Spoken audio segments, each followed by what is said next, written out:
Sarah and Rebecca Miller disappeared on October 15, 1995, while traveling to the nearby town of Lancaster to sell handmade quilts at the weekly farmers market. The sisters, aged 19 and 17 respectively, left their family's farm in Paradise Township, Pennsylvania, at approximately 7:30 a.m. that morning.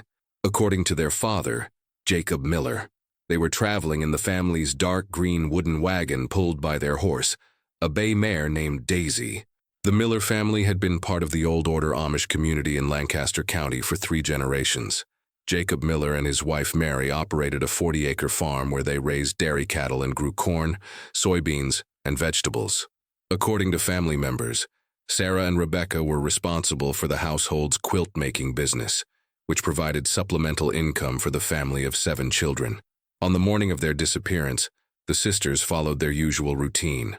Mary Miller later told investigators that both daughters woke before dawn to complete their morning chores, which included milking cows and feeding chickens. According to their younger brother Samuel, who was 15 at the time, Sarah and Rebecca loaded 6 completed quilts into wooden crates and placed them carefully in the wagon bed. The quilts represented approximately 2 months of evening work and were valued at roughly $200 total. Samuel Miller provided investigators with the last confirmed sighting of his sisters. He stated that he watched them drive the wagon down the family's gravel driveway at approximately 7:35 a.m. The sisters were wearing their typical dark blue dresses, black bonnets, and heavy wool cloaks due to the cool October weather. Sarah, the elder sister, was handling the reins while Rebecca sat beside her reviewing their handwritten price list. The journey from the Miller farm to Lancaster's Central Market typically took 1 hour and 15 minutes by horse and wagon. Market vendors were required to arrive by 9 a.m. to set up their stalls, and the Miller sisters had maintained their weekly routine for over 2 years without incident. According to market organizer Helen Patterson, the sisters had reserved stall number 47 and were expected to arrive with their usual selection of quilts and small household items. When Sarah and Rebecca failed to appear at the market by 10 a.m., Patterson initially assumed they had encountered minor delays. However, by 11:30 a.m., she became concerned enough to contact the Lancaster County Sheriff's Office to report their absence. Patterson later explained to investigators that the Miller sisters had never missed a market day and were known for their punctuality. Jacob Miller became aware of his daughter's absence when Patterson called the family's neighbor, who owned one of the few telephones in the area. The neighbor, William Stoltzfus, walked to the Miller farm to deliver the message at approximately 12:15 p.m.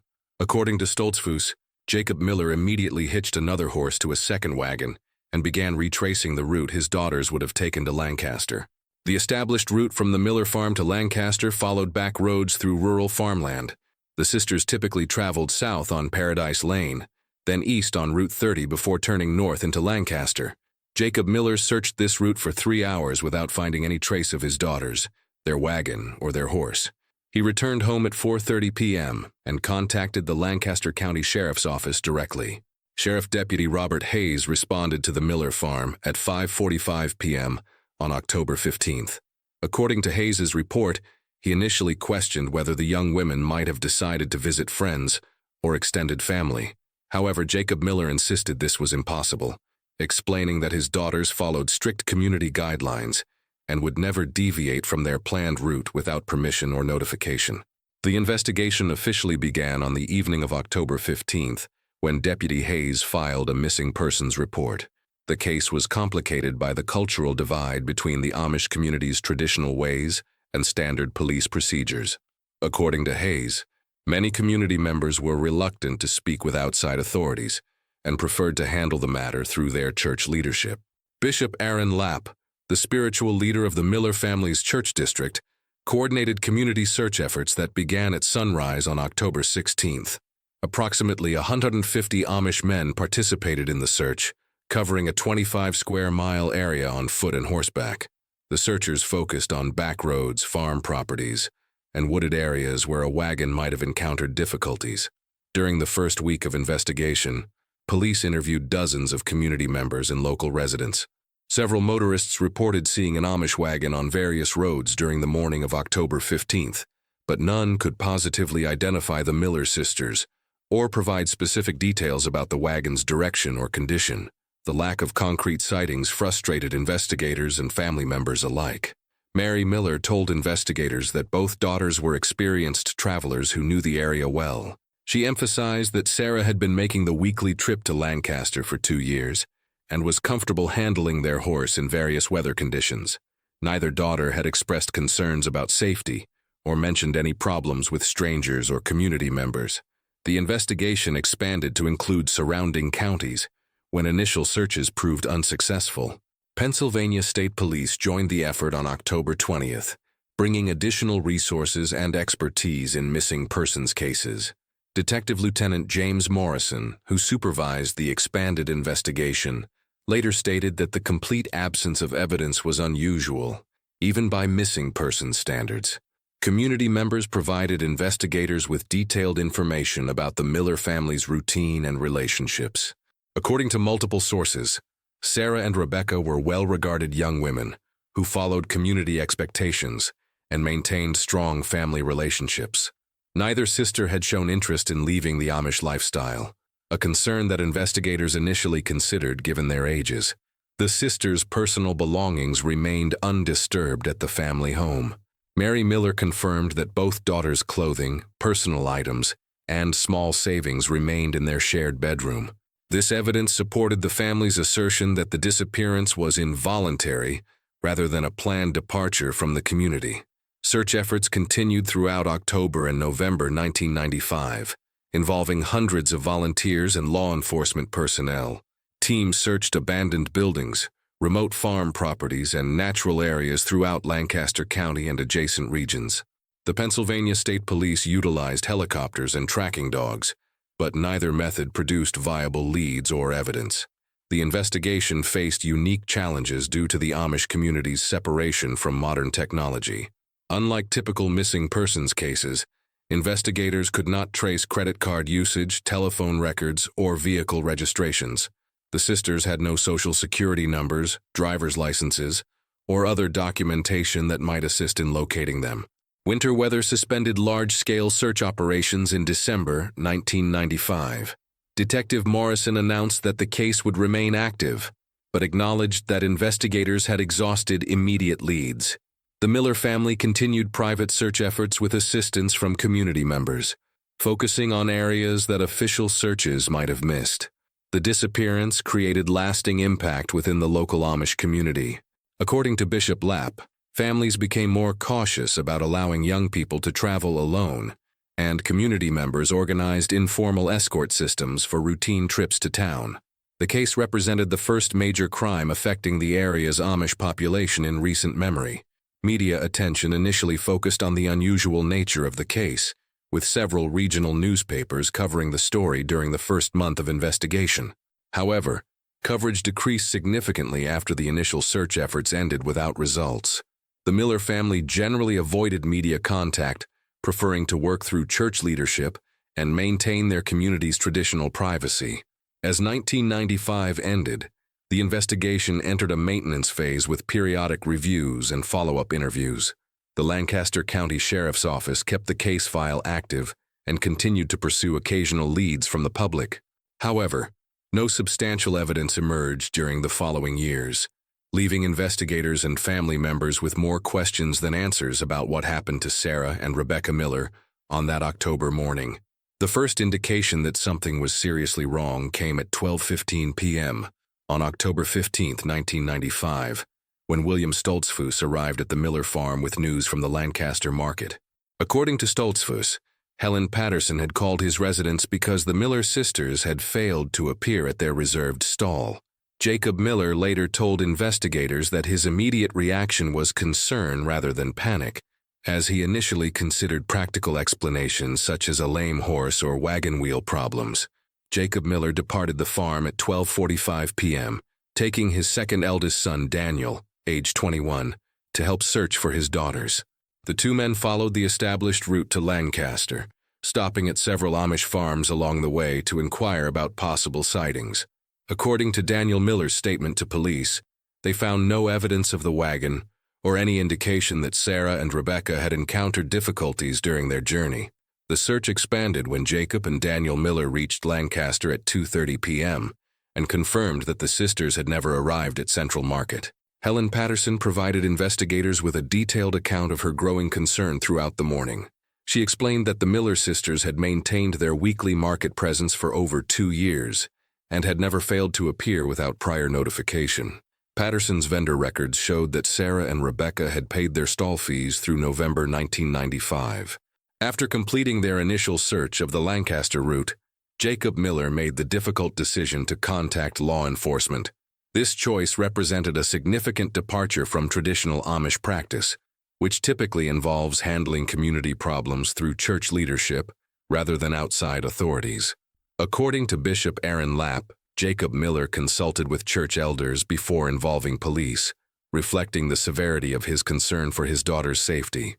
Deputy Robert Hayes of the Lancaster County Sheriff's Office responded to the Miller farm at 5:45 p.m. on October 15th. Hayes later documented that the family appeared genuinely distressed and cooperative during initial questioning.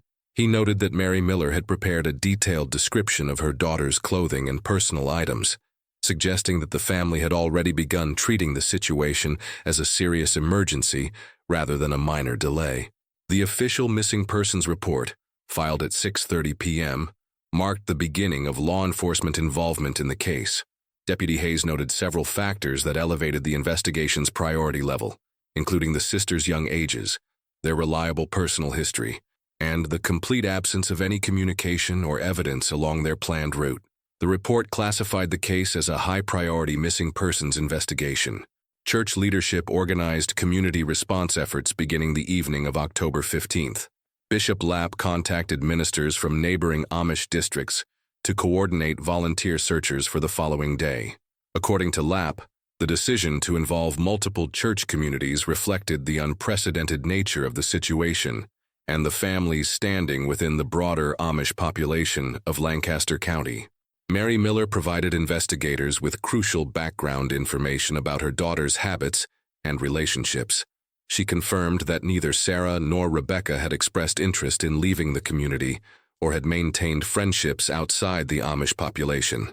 Mary Miller also verified that both daughters had been in normal spirits during the days preceding their disappearance and had shown enthusiasm about selling their latest quilts at market.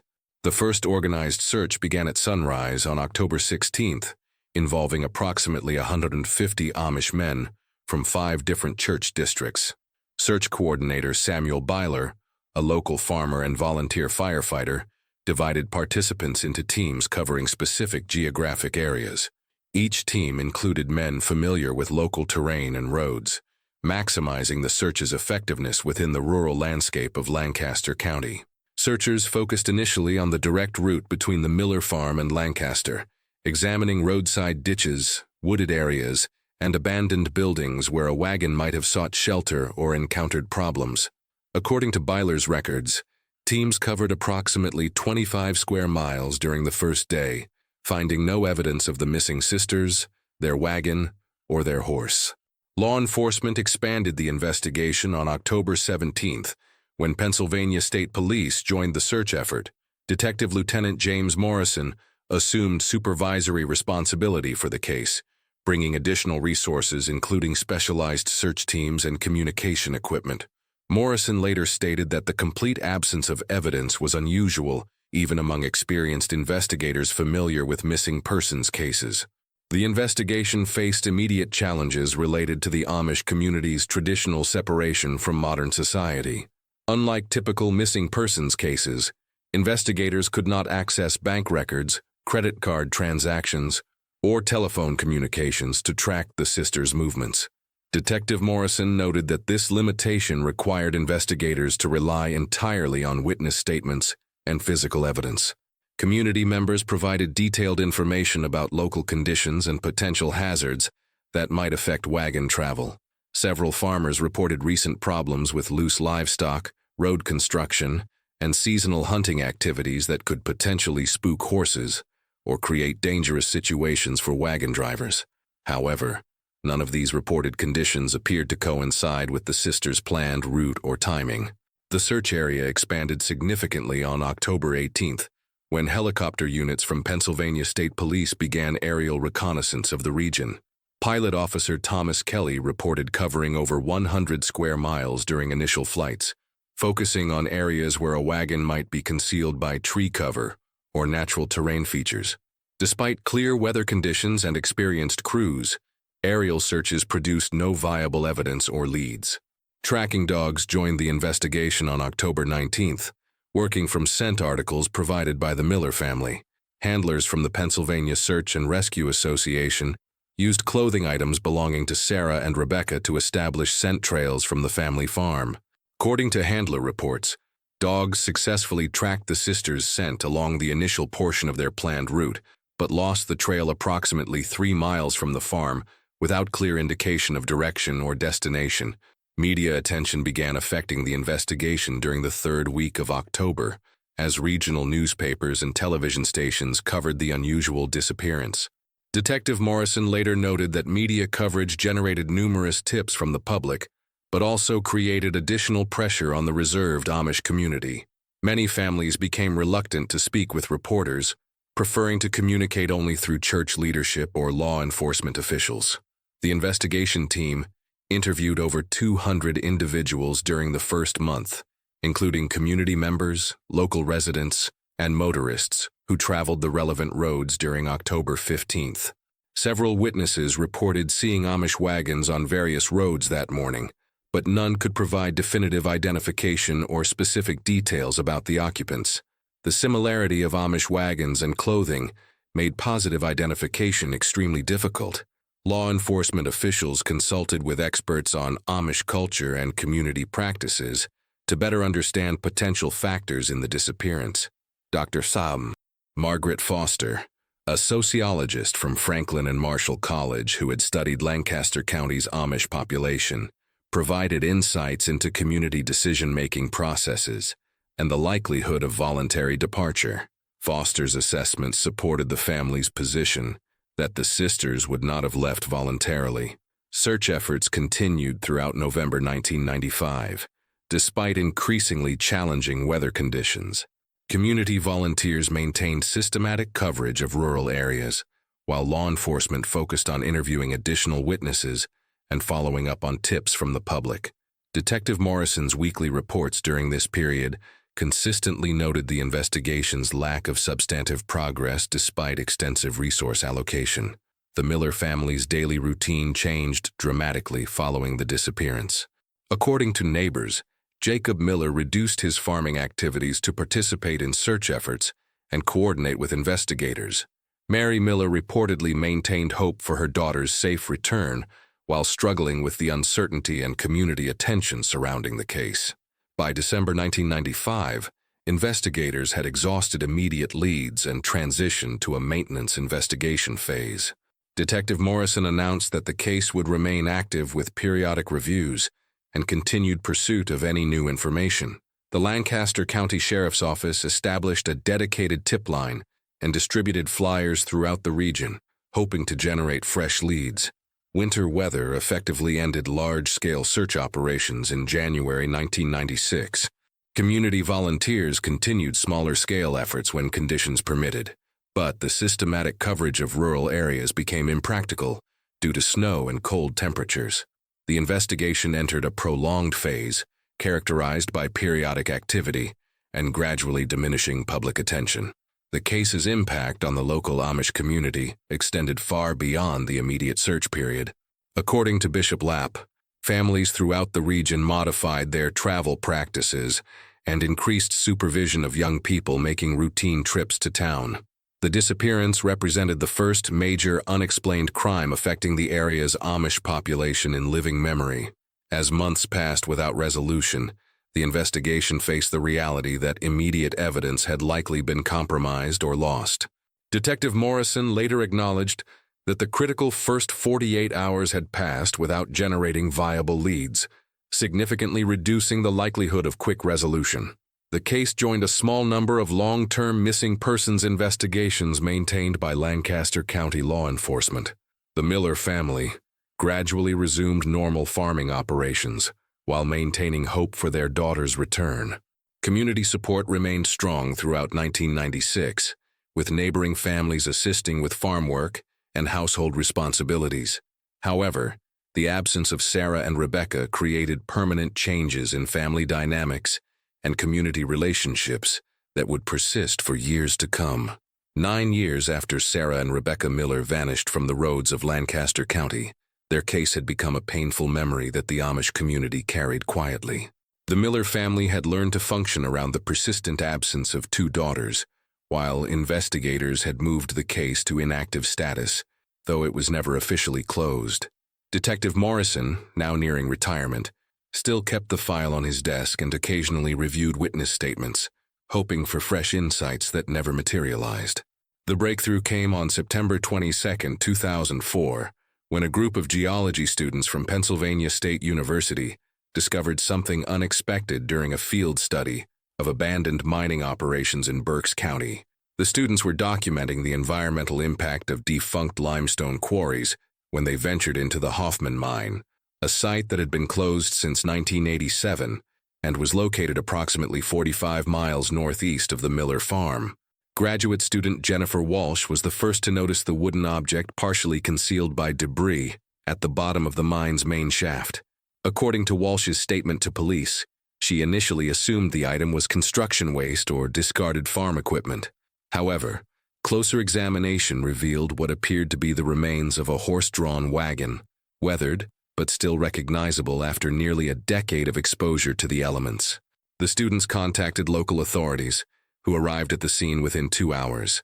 Berks County Sheriff Deputy Michael Torres documented the discovery and immediately recognized the potential significance of finding an Amish wagon in such a remote location. Torres later stated that the wagon's presence in the abandoned mine was highly unusual, as the area had no known connections to local Amish communities and was not accessible by normal wagon routes. Initial examination of the wagon revealed several identifying features that linked it to the Miller family. The wooden construction matched typical Amish craftsmanship from the Lancaster County region, including specific joinery techniques and hardware commonly used during the 1990s. More significantly, investigators found a small metal plate attached to the wagon's undercarriage that bore the initials JM in simple lettering. Detective Morrison traveled to the Hoffman Mine on September 23rd to personally examine the discovery. His report noted that the wagon had sustained considerable damage from weather exposure and falling rocks, but the basic structure remained intact. The wagon bed contained remnants of what appeared to be wooden crates, consistent with the containers that Sarah and Rebecca Miller had used to transport their quilts to market. The discovery prompted immediate reopening of the Miller sisters' case file. Detective Morrison contacted Jacob Miller on September 24th to inform the family about the wagon's discovery and request their assistance in positive identification. According to Morrison's notes, Jacob Miller agreed to view photographs of the wagon and confirmed that it appeared consistent with the family's missing vehicle, though he requested time to consult with his wife and church leaders before making an official statement. Crime scene technicians from the Pennsylvania State Police arrived at the Hoffman Mine on September 25th to conduct a thorough examination of the wagon and surrounding area. Forensic specialist Carol Henderson documented every visible detail of the wagon's condition and collected samples from various surfaces for laboratory analysis. Henderson's preliminary report noted that the wagon had been exposed to the elements for an extended period, significantly compromising potential evidence. The investigation team faced immediate questions about how an Amish wagon had ended up in an abandoned mine nearly 50 miles from its last known location. The Hoffman Mine was accessible only by a narrow dirt road that had been gated since 1988, though the locks had deteriorated over time and could potentially be bypassed.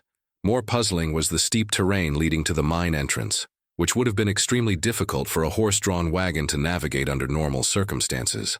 Mary Miller provided investigators with additional details about the missing wagon's distinctive features during a formal interview on September 27th. She described specific modifications that Jacob Miller had made to the vehicle, including reinforced wheel hubs and a custom-built storage compartment beneath the driver's seat. These details helped investigators confirm that the discovered wagon was indeed the one that had disappeared with Sarah and Rebecca in 1995. The reopened investigation attracted immediate media attention throughout Pennsylvania. News outlets that had covered the original disappearance sent reporters to both the Miller farm and the Hoffman mine, though the family continued their policy of avoiding direct media contact. Detective Morrison handled press inquiries, emphasizing that the Wagon's discovery represented a significant development, but cautioning against premature conclusions about the sisters' fate. Laboratory analysis of evidence collected from the Wagon began in early October 2004. Forensic scientists examined fabric fragments, wood samples, and metal components for any traces that might indicate what had happened to Sarah and Rebecca Miller. The analysis faced significant challenges due to the evidence's age and exposure to environmental conditions over 9 years. Community reaction to the Wagon's discovery was mixed among Lancaster County's Amish population. According to Bishop Lapp, some families viewed the development as providing potential closure to a painful mystery, while others worried that renewed investigation would bring unwanted attention to their community. The bishop stated that church leadership would cooperate fully with investigators while maintaining their traditional preference for privacy. The investigation team expanded their examination of the Hoffman mine area during October 2004. Specialized search teams with ground-penetrating radar equipment examined the mine shaft and surrounding terrain for any additional evidence. The search required careful coordination with mine safety experts due to the unstable condition of the abandoned facility and potential environmental hazards. Investigators conducted extensive interviews with individuals familiar with the Hoffman mine and its history. Former mining company employees provided information about the site's operations and security measures during the 1990s. Several local residents recalled seeing occasional unauthorized visitors at the mine over the years, though none could provide specific details about activities around the time of the Miller sisters' disappearance. The Wagon's discovery prompted investigators to re-examine the original case file with fresh perspective. Detective Morrison assembled a task force including investigators who had not been involved in the 1995 investigation, hoping that new eyes might identify overlooked clues or connections. The team systematically reviewed hundreds of witness statements, police reports, and evidence logs from the original investigation. One significant finding emerged from the case file review. Investigators discovered that the Hoffman mine had been mentioned briefly in the original investigation. A tip received in November 1995 had suggested searching abandoned mining sites, but the Hoffman mine's remote location and difficult access had relegated it to low priority. The original search team had focused on more accessible locations closer to the Miller family's planned route. Forensic analysis of the Wagon revealed several troubling details about its condition. Laboratory reports indicated that some of the damage appeared inconsistent with simple weather exposure and abandonment. Certain wooden components showed evidence of what forensic experts described as intentional modification, though the specific nature and purpose of these changes remained unclear. The investigation faced renewed challenges related to the time gap between the disappearance and the Wagon's discovery. 9 years of exposure had eliminated most potential biological evidence, while environmental factors had degraded or destroyed many materials that might have provided crucial information about the sisters' fate. Investigators acknowledged that the delay significantly reduced their ability to reconstruct events. Community members provided investigators with new information that had not emerged during the original investigation. Several Amish farmers recalled seeing unfamiliar vehicles in the area during October 1995, though they had not reported these sightings to police at the time. The delayed reports reflected the community's traditional reluctance to involve outside authorities unless absolutely necessary. The Miller family struggled with the emotional impact of the Wagon's discovery. According to neighbors, Mary Miller expressed relief that some evidence had finally emerged, while also acknowledging that the discovery raised disturbing new questions about her daughter's fate. Jacob Miller reportedly increased his cooperation with investigators, hoping that the new evidence might finally provide answers the family had sought for 9 years. Detective Morrison faced pressure from both media and community members to provide updates on the investigation's progress. His October 2004 press conference acknowledged that the Wagon's discovery represented the first concrete evidence in the case since 1995, but he cautioned that much work remained before investigators could draw definitive conclusions about what had happened to Sarah and Rebecca Miller. The investigation team consulted with experts in various specialties to interpret the wagon's condition and location. Mining engineers provided insights into how the wagon might have reached the bottom of the mine shaft, while forensic anthropologists offered guidance about searching for human remains in the challenging environment of an abandoned mine. As October 2004 continued, investigators prepared for the possibility that their renewed efforts might still not provide complete answers about the Miller sisters' disappearance. The wagon's discovery had eliminated some possibilities while raising new questions about the circumstances surrounding one of Lancaster County's most puzzling missing persons cases. The investigation entered a new phase, characterized by cautious optimism, tempered by the reality of time's impact on evidence and memory. The intensive forensic examination of the wagon continued through November 2004, as investigators worked methodically to extract every possible clue from the deteriorated vehicle. Forensic specialist Carol Henderson's team discovered additional evidence that painted a disturbing picture of the wagon's final journey. Microscopic analysis revealed traces of rope fibers embedded in the wooden sides, suggesting that items had been secured, or possibly that the wagon had been towed or manipulated in ways inconsistent with normal use. Detective Morrison coordinated with mining safety experts to conduct a comprehensive search of the Hoffman mine's interior. The operation required specialized equipment and experienced personnel due to the unstable condition of the mine shaft and potential presence of hazardous gases. Search teams used advanced lighting systems and carefully documented every section of the mine, looking for any additional evidence that might explain how the wagon had ended up in its final location. The search of the mine shaft yielded several significant discoveries beyond the wagon itself. Investigators found remnants of wooden crates that matched Mary Miller's description of the containers her daughters had used to transport quilts. The crates were severely damaged, but fabric fragments recovered from the debris showed patterns and colors consistent with traditional Amish quilt-making techniques used during the 1990s. Laboratory analysis of the fabric samples provided both answers and additional questions. The textile laboratory at the Pennsylvania State Police confirmed that the fabric fragments matched samples provided by Mary Miller from her daughter's remaining work. However, the condition of the fragments suggested they had been exposed to environmental factors beyond simple weather deterioration. Some pieces showed signs of tearing that appeared inconsistent with natural degradation over time. The investigation team faced a crucial decision about expanding their search efforts within the mine. Ground-penetrating radar equipment detected several anomalies in the mine floor, but accessing these areas would require extensive excavation in a dangerous environment. Detective Morrison consulted with mine safety experts, forensic specialists, and the Miller family before authorizing the expanded search operation. Jacob Miller provided investigators with additional technical details about the wagon's construction that proved crucial for understanding its final condition. He explained that he had built the wagon himself in 1993, incorporating specific design features that made it particularly sturdy and reliable. According to Jacob Miller, the wagon's construction included reinforced axles and a specially designed braking system that should have prevented it from accidentally rolling into a mine shaft.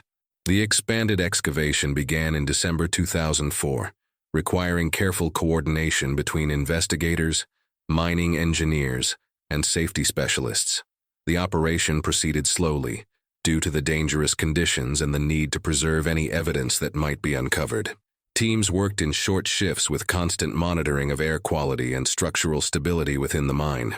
On December 18, 2004, excavation teams made a discovery that confirmed the worst fears of investigators and the Miller family. Human remains were found approximately 30 feet from the wagon's location, buried beneath debris and sediment that had accumulated over nearly a decade. The remains were immediately secured and transported to the Pennsylvania State Police Forensic Laboratory for examination. Forensic anthropologist Dr. Patricia Chen conducted the initial examination of the remains. Her preliminary assessment indicated that the remains belonged to two individuals, both consistent with young adult females. The condition of the remains reflected the harsh environment of the mine and the extended time period since death, but several identifying characteristics suggested they were indeed Sarah and Rebecca Miller. The Miller family received notification of the discovery on December 19th, through Bishop Lapp, who served as an intermediary between investigators and the family. According to community members, the news brought a mixture of relief and profound grief to the family, who had maintained hope for their daughter's survival despite the passage of 9 years. The community rallied around the family, providing practical and emotional support during this difficult period. Dental records provided definitive identification of the remains as Sarah and Rebecca Miller.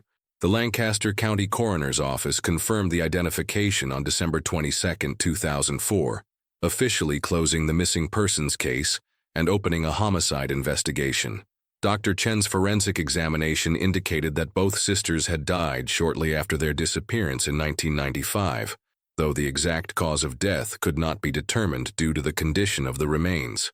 The homicide investigation faced immediate challenges due to the time elapsed since the sisters' deaths. Physical evidence from the original scene had been severely compromised by environmental factors, while potential witnesses might have difficulty recalling specific details from 9 years earlier. Detective Morrison acknowledged that solving the case would require renewed examination of all available evidence and testimony.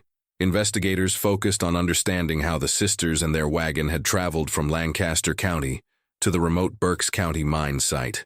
The route would have required traveling on public roads for at least 45 miles, presenting numerous opportunities for witnesses to observe an Amish wagon traveling in an unusual area.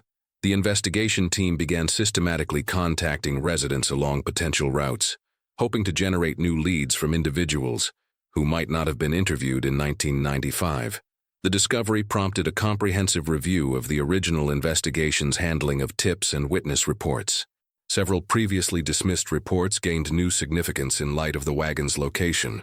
A 1995 tip about seeing an Amish wagon on a back road near the Hoffman mine had been categorized as low priority due to the distance from Lancaster County.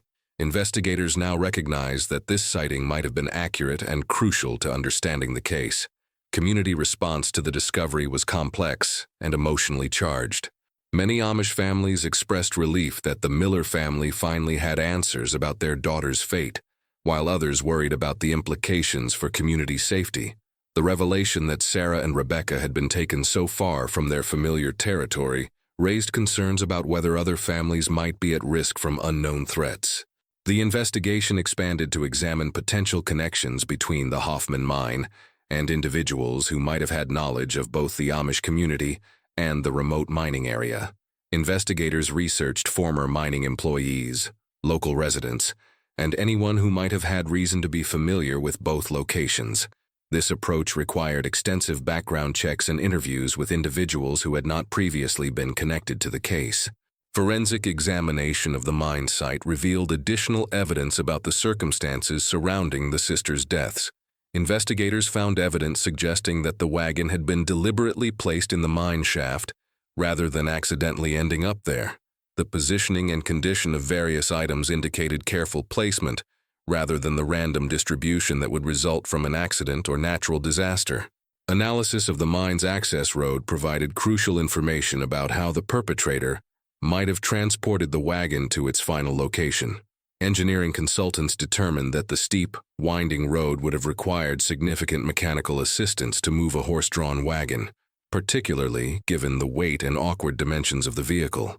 This finding suggested that the perpetrator had access to specialized equipment or vehicles capable of towing or transporting the wagon.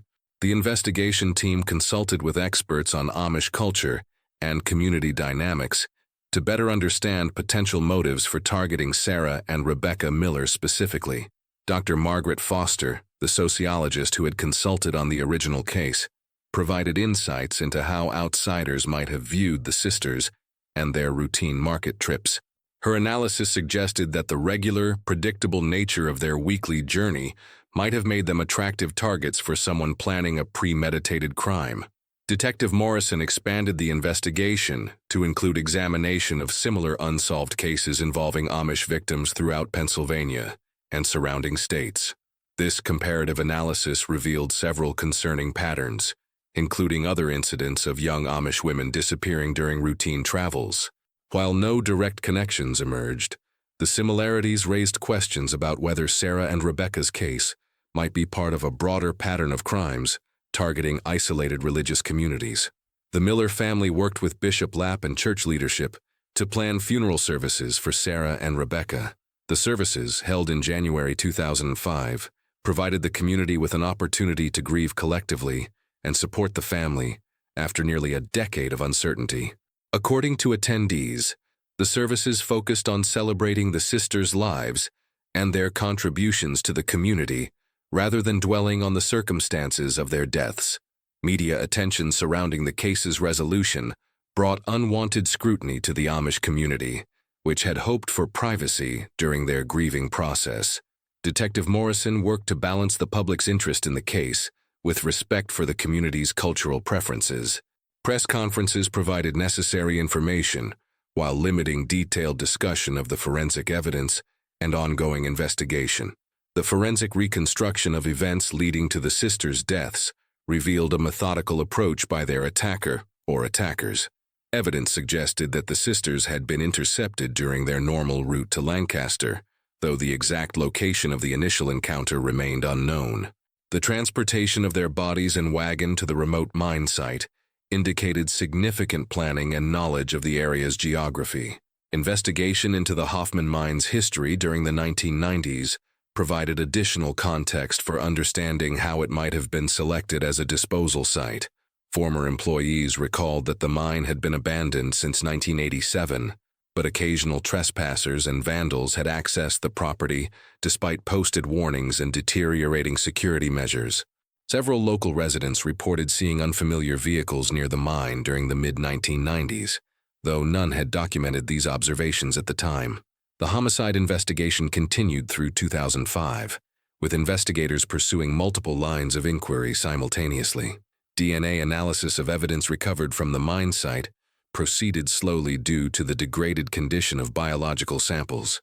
Forensic scientists worked with specialized techniques designed for processing aged evidence, though the success rate remained limited given the environmental exposure over 9 years. Detective Morrison coordinated with federal authorities to examine potential interstate connections to the case. The Federal Bureau of Investigation's Behavioral Analysis Unit provided psychological profiling services, developing a potential suspect profile based on the evidence and circumstances of the crime. The profile suggested an organized offender with knowledge of both Amish culture and the local geography, possibly someone with legitimate reasons to travel between Lancaster and Berks counties. Community members provided investigators with new information that had not emerged during the original investigation. Several Amish farmers recalled seeing unfamiliar vehicles in their area during October 1995, though they had not reported these sightings to police at the time. The delayed reports reflected the community's traditional reluctance to involve outside authorities unless absolutely necessary, but also demonstrated their commitment to helping solve the case once the sisters' remains were discovered. The investigation revealed troubling details about the deterioration of evidence over the 9-year period between the disappearance and discovery. Environmental factors within the mine had eliminated most biological evidence that might have identified the perpetrator, while weather exposure had degraded fibers, hair samples, and other trace materials that could have provided crucial links. Investigators acknowledged that the delay had significantly reduced their ability to build a prosecutable case. Technical analysis of the wagon's damage patterns provided insights into how it had been transported to the mine site. Mechanical engineers examining the wheel assemblies and axle modifications concluded that the wagon had been towed rather than driven to its final location. Specific wear patterns on the wooden components suggested that heavy equipment had been used to position the wagon within the mine shaft, indicating access to construction or mining machinery. The Miller family's cooperation with investigators remained consistent throughout the renewed investigation, despite the emotional trauma of learning about their daughter's fate. Mary Miller provided additional details about the sisters' personal belongings and habits that helped investigators understand what evidence might have been present at the original crime scene. Her information proved valuable for interpreting the fragmented evidence recovered from the mine site. Law enforcement officials acknowledged that the case presented unique challenges related to the intersection of cultural sensitivity and criminal investigation. The Amish community's traditional separation from mainstream society had complicated both the original investigation and the subsequent homicide inquiry. Detective Morrison worked with community leaders to develop protocols for future cases that would respect cultural values while ensuring thorough criminal investigations. By late 2005, the active homicide investigation began transitioning toward cold case status, though it remained officially open. Detective Morrison's retirement in 2006 marked the end of his personal involvement in the case that had occupied much of his final years in law enforcement. The case file was transferred to Detective Sarah Williams, who committed to periodic review and continued pursuit of any new leads that might emerge. The investigation's findings prompted changes in law enforcement procedures for handling missing persons cases involving isolated religious communities. Training programs were developed to help officers understand cultural factors that might affect witness cooperation and evidence collection. These changes were designed to prevent similar delays in future investigations while respecting community values and traditions. Forensic technology advances in the mid-2000s offered new possibilities for analyzing aged evidence from the Miller case. DNA extraction techniques improved significantly, allowing scientists to work with smaller and more degraded samples than had been possible in 1995. Detective Williams authorized re-examination of evidence using these advanced methods, though the results remained limited due to the extensive environmental damage. The case generated academic interest among criminologists and forensic scientists studying cold case investigations. Several universities incorporated the Miller case into their criminal justice curricula as an example of how environmental factors and time delays can impact evidence preservation and case resolution. The case became a teaching tool for understanding the importance of immediate and thorough crime scene processing. Community impact assessments conducted in 2006 revealed lasting effects of the Miller sisters' disappearance and subsequent discovery on Lancaster County's Amish population. Families had modified their travel patterns and increased supervision of young people, while church leaders had developed informal safety networks for community members traveling to nearby towns. These changes reflected the community's adaptation to a perceived ongoing threat, despite the lack of additional incidents. The Miller family gradually resumed their normal routines, while carrying the permanent impact of losing Sarah and Rebecca. According to community members, Jacob and Mary Miller found some measure of peace in finally knowing their daughter's fate, though questions about the identity and motives of those responsible remained unanswered. The family declined to speak publicly about the case, preferring to process their grief privately within their community.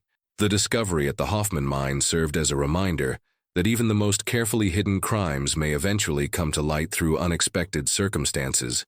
The geology students who found the wagon had unknowingly provided the Miller family with answers they had sought for nearly a decade. Their academic fieldwork had accomplished what years of organized searching had not achieved, highlighting the role of chance in criminal investigations. The case remains officially open today, classified as an unsolved homicide, despite the recovery of the victim's remains. Periodic reviews continue to examine new forensic techniques and potential leads, though the passage of time continues to diminish the likelihood of prosecution. The Miller sisters' case stands as one of Lancaster County's most significant unsolved crimes, representing both the vulnerability of isolated communities and the persistence of families seeking justice for their loved ones. Detective Williams maintains the case file and continues to receive occasional tips from the public, though most lack sufficient detail to warrant active investigation. The passage of nearly 2 decades since the original crime has eliminated many potential witnesses and suspects, while others may have forgotten crucial details. The investigation remains dependent on technological advances in forensic science or the emergence of new witnesses with previously unknown information. The legacy of Sarah and Rebecca Miller extends beyond the circumstances of their deaths to include lasting changes in community safety practices and law enforcement procedures. Their case demonstrated the importance of immediate and thorough investigation of missing persons reports, particularly in communities that may be reluctant to seek outside assistance. The sisters are remembered not only as victims of an unsolved crime, but as young women whose lives had meaning and value within their community and family, whose memory continues to influence how similar cases are investigated and how communities protect their most vulnerable members.